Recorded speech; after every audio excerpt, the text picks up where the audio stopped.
आपण प्रभाग 18 मध्ये उभा आहोत. जो प्रभाग एखाद्या केंद्रीय मंत्र्यांच्या अधिपत्याखाली येतो त्याचा प्रभाग 18 मध्ये सिकंदर चौकामध्ये उभा आहे. प्राध्यापक दिनेश पानाबापुढे, जिल्हा निवडणूक प्रमुख शहर काँग्रेस. काय वाटतं मतदारांचा कौल कसा आहे? फक्त 50%च्या जवळपास मतदान झालेले आहे सगळ्या मतदान केंद्रावर. मतदान केंद्र 50% आपण जसं म्हटलं, पण ॲव्हरेज जर काढलं तर 55 ते 60% दरम्यान पुन्हा मतदान होईल किंवा त्याही पलीकडे मतदान होऊ शकतं. त्याची मात्र हा जो बाले किल्ला आहे हा भाजपचा बाले किल्ला म्हणून समजला जातो.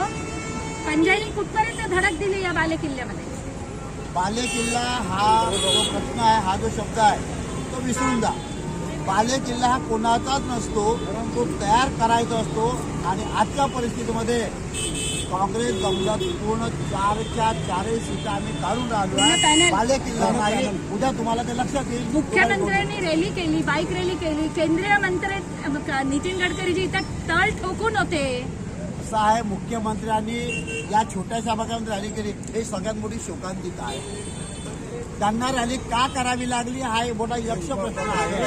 आणि अशा ठिकाणी रॅली केली म्हणजे कुठेतरी घाबरलेपणा त्याच्यामध्ये सिद्ध झालेला आहे. आणि तोच रिझल्ट तुम्हाला उद्या आम्ही 3 नंतर दाखवून देऊ. हे पहिल्यांदा सगळ्यात किंमत सांगतात. एक आणखी मतदारांनी असं आलं आहे की पैशांचं वाटप झालेलं आहे, तर विरोधी पक्ष म्हणून तुम्ही याच्याकडे लक्ष ठेवलं का?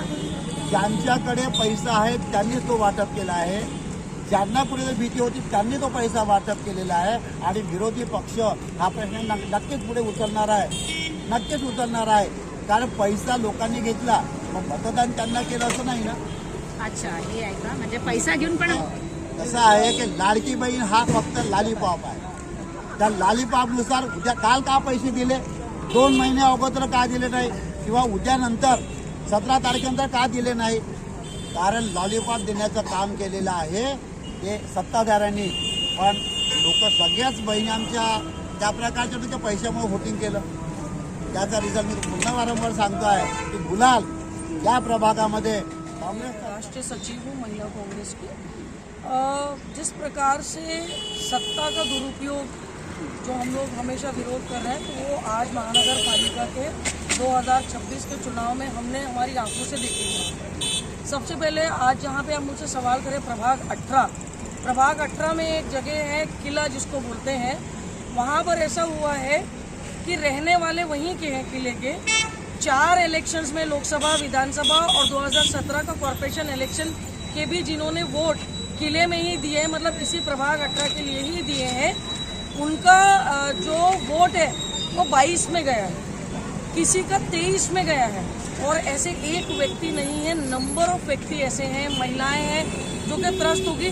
फिर हमको 18 का जो हमारे पास जो डेटा था, हमको फिर अब कांग्रेस का हम चाहते कि ज़्यादा से ज़्यादा पोलिंग हो, तो हमने उनको 22 में ले जा करके भी पोलिंग कराई. और एक परिवार स्पेशली जैसे जिसके यहाँ 6 वोट आ रहे हैं, उसमें से 2 के वहाँ हैं और 4 के बाहर. अब ये सबसे ज़्यादा मैंने एक चीज़ ये नोट की है कि ये माइनॉरिटीज़ एरिया में हो रहा है. माइनॉरिटीज़ एरिया में हो रहा है. अभी आपने जिक्र किया दक्षिण पश्चिम प्रभाग नंबर 16, वहाँ एक तकिया बस्ती है जिसमें सबसे ज़्यादा आदिवासी और दलित वोटर्स हैं, कुछ मुस्लिम समाज के भी वोटर्स हैं. तो वहाँ पर पूरा बाइफरकेट कर दिया. मतलब जो पुश्तैनी वोट देते हुए आ रहा है 4 इलेक्शन, उसका इस लिस्ट में नाम ही नहीं था. और ये मैंने खुद वहाँ पे जाकर के खुद देखा, क्योंकि वहाँ पे हमारी महिला कांग्रेस की संजना देशमुख जी भी लड़ रही हैं. तो ये चीज़ें केवल यहाँ पर नहीं हुआ, 14 में भी सदर में जो एक एरिया आता है, वहाँ पे कैंडिडेट है मेरी दोस्त है अंजना मडावी जी.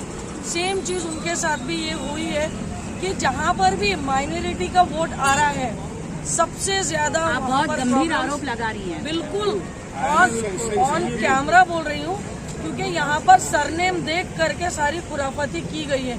क्योंकि उनका पता चल रहा है कि ये कौन सी विचारधारा का वोट है, गांधी विचारधारा का है या वो विचारधारा का है जो देश को बर्बाद कर रहे हैं. तो सीधे सीधे ये आरोप जो है मेरा चुनाव आयोग के ऊपर, क्योंकि चुनाव आयोग सेंट्रल गवर्नमेंट की हो, स्टेट गवर्नमेंट की हो, पैर की जूती बनी हुई है. क्योंकि इस देश ने, इस ज्ञानेश कुमार तो एक नमूना बन चुके हैं, हाथों की कठपुतलियां बन चुके हैं. इस देश ने इलेक्शन कमीशन के रूप में TN सेशन का भी जमाना देखा था. तब भी इस देश में चुनाव होते थे और निष्पक्ष चुनाव होते थे। कल रिजल्ट है, आप क्या बताएंगी? पिछले बार सिर्फ 29 सीट मिली थी कांग्रेस को, इस बार कांग्रेस कितनी सीट्स जीत रही है? देखिए, हमने तो कैंडिडेट्स दिए हैं, हमने चुनाव भी अच्छे से लड़वाया है, लेकिन हम फिर से वही बात आपको कह रहे हैं कि मैं यहाँ रहती हूँ, मेरा वोट है दूसरे प्रभाग में, मेरा इलेक्शन कार्ड, मेरा आधार कार्ड, मेरा रेसिडेंशियल सब कुछ यहाँ है।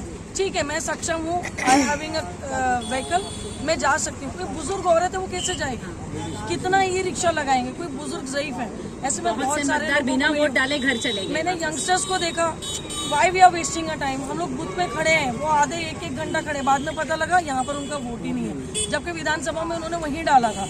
पर ये इस तरीके का मतलब ये लोग सत्ता पाने के लिए किसी भी हद तक जा सकते हैं, वो इसके ये जो करतूत है जिस तरीके से दिख रही है, ये मुझे लगता है।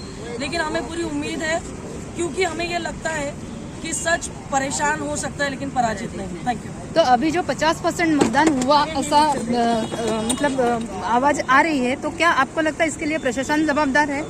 देखिए, 3 बजे तक की मेरे पास न्यूज थी, 3 बजे तक केवल नागपुर शहर में 37% वोट हुआ था। नहीं, 41% की महानगर पालिका की तरफ से हमारे पास यादी है। 41% ठीक है, हो सकता है आपके पास, लेकिन जब मैंने देखा था अपडेट, मेरे पास है वो अपडेट, उस टाइम तक 37 to 40 के करीब हुआ होगा।